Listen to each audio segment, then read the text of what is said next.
Alright, hey you guys! It is TsubakiSwagg and I'm coming to you with my review of Magi chapter 275, The Bottom of the World.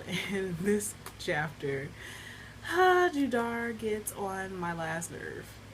But Judar got some long, luscious locks. I will give him that one. But he is a spoiled brat, and you would think that he wasn't, considering how much he hates people and like rich people and all that good stuff. But I guess Judar is his own breed of stupid. But just, I don't think you guys know, I fangirled all over the place when they showed Mother Dragon. Because I remember seeing her, and even Alibaba mentioned her when Judar and him came across her when they fell into the dark rift in the dark world that they're in. And it's the Mother Dragon from the clairvoyance that that Aladdin showed all of them at that meeting, and she is the one from Solomon's original world, and she is freaking amazing, and she's so beautiful. I can only imagine what she's gonna look like when it's animated. I know that she's going to be a sight to see. I would have loved to see the big beautiful dragon. Oh my god, I would have fangirled all over the place. But so Alibaba was looking for her, actually, and he never mentioned this before. Well, he said he was looking for somebody, but he didn't say who. So he had been looking for Mother Dragon to talk to her and try to get her to help him get back to their world. And it turns out that they're actually still in the same world. It's just they're on the what's called the Dark Continent, which is literally at the bottom of the world.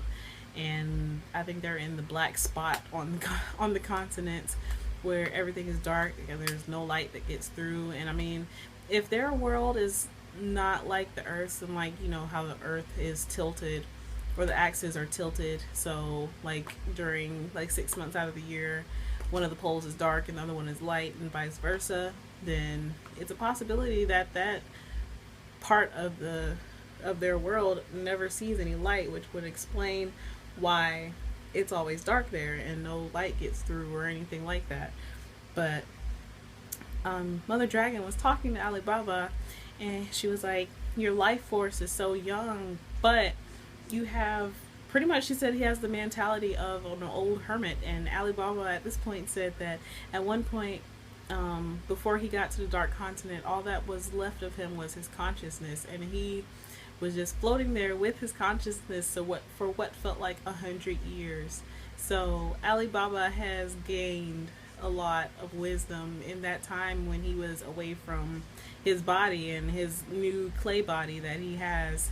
So I mean, I don't know how many days have passed in the real world, but he said where he was at, there was really no sense of time. So for literally what felt like 100 years, he was just floating with just his consciousness. So I feel like Alibaba is going to be a force to be reckoned with after he comes back. Hopefully he can get his body back, because I mean, at this point he's been technically dead, so I don't even know if he would be able to go back in his old body. I don't know, it's Maggie. There have been some interesting stuff that has gone on in this show and manga, so I mean, I wouldn't be surprised if Alibaba was able to just get back in his old body. But I mean, I don't know, you never know. But so this chapter, it was pretty freaking awesome, and it looks like shit is about to go down, because Judar, he is so oblivious to everything, is the best way that I can put it. Because while Alibaba was talking to Mother Dragon, he was pretty much just being an asshole and talking about like, what is this old hag dragon talking about, and all that kind of stuff, and being really disrespectful. But I mean, I guess that's Judar's personality. But still, when you're in the presence of someone like that, you would think that you would have a little bit more class, but I guess not Judar. So I mean, this chapter was pretty freaking awesome, and it makes me kind of sad that Alibaba was by himself that long. But I think it's going to be, like I said, he's going to be a force to be reckoned with when he actually does come back, because I'm so looking forward to that. So yeah, so as always, I would love to hear how you guys felt about this chapter. How do you feel about the way things turn out? What do you think is going to happen? Do you think Alibaba is going to be able to go back into his old body, or do you think he's just going to end up being that clay doll for the rest of his life? Do you think that the dragon will actually be able to help them get back to the rest of the world, to the world of the living? But yeah, so as always, please remember to comment, thumbs up, and subscribe. It helps out a whole lot. And this is TsubakiSwagg saying adios.